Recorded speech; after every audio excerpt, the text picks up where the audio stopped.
Bonjour, bienvenue au projet Créer la nouvelle civilisation aujourd'hui. Mon nom est Patrick Tétrault. Donc aujourd'hui, on va juste définir ce qu'on entend lorsqu'on utilise le mot, le concept autorité. Parce qu'évidemment, c'est comme n'importe quel mot, n'importe quel concept. Il peut y avoir plusieurs définitions selon le contexte, selon qui l'utilise. Et moi, j'utilise le mot autorité pour le concept d'autorité pour quelque chose d'assez spécifique et vraiment important parce que c'est le cœur de notre projet, c'est l'autorité citoyenne. Donc, on va définir éventuellement plus en détail qu'est-ce qu'on entend par là, mais aujourd'hui, on va juste parler du concept d'autorité.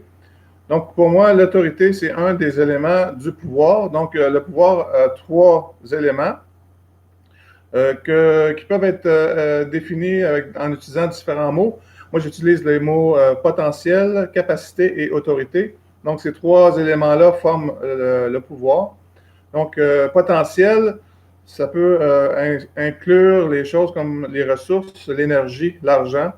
Donc, ça fait partie du concept de la catégorie potentielle, donc un des éléments du pouvoir. Le deuxième, capacité, évidemment, c'est la science, le savoir, la capacité de faire les choses. Donc, tout ça, ça fait partie du pouvoir.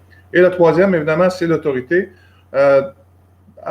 qu'on pourrait qualifier, en qualifier un quatrième, donc une quatrième dimension qui est l'action, ou l'inaction, évidemment. Parce que, évidemment, l'autorité, donc, qui est la prise de décision, et donc, qui décide, ça fait partie du pouvoir.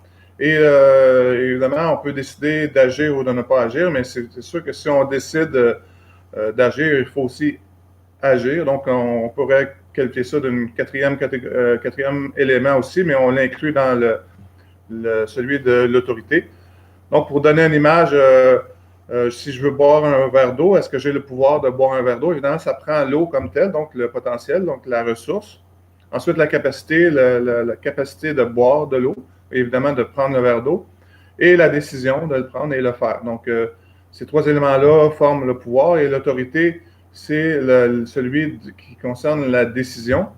Et c'est pourquoi, quand on fait référence, par exemple, à la politique ou à la collectivité, on confond souvent les deux, une personne de pouvoir, mais en fait, le pouvoir inclut beaucoup de choses, mais en réalité, on parle plutôt de prendre des décisions, évidemment, qui prend les décisions, comment les décisions sont prises, c'est ça qui est le pouvoir, mais en fait, c'est la prise de décision, parce que le pouvoir, ça inclut évidemment le savoir-faire, toute la science accumulée, c'est les ressources, les institutions, l'organisation sociale, tout ça font partie du pouvoir, évidemment les ressources, l'argent, etc. Donc, tout cet ensemble-là fait partie du pouvoir et l'autorité, c'est les décisions.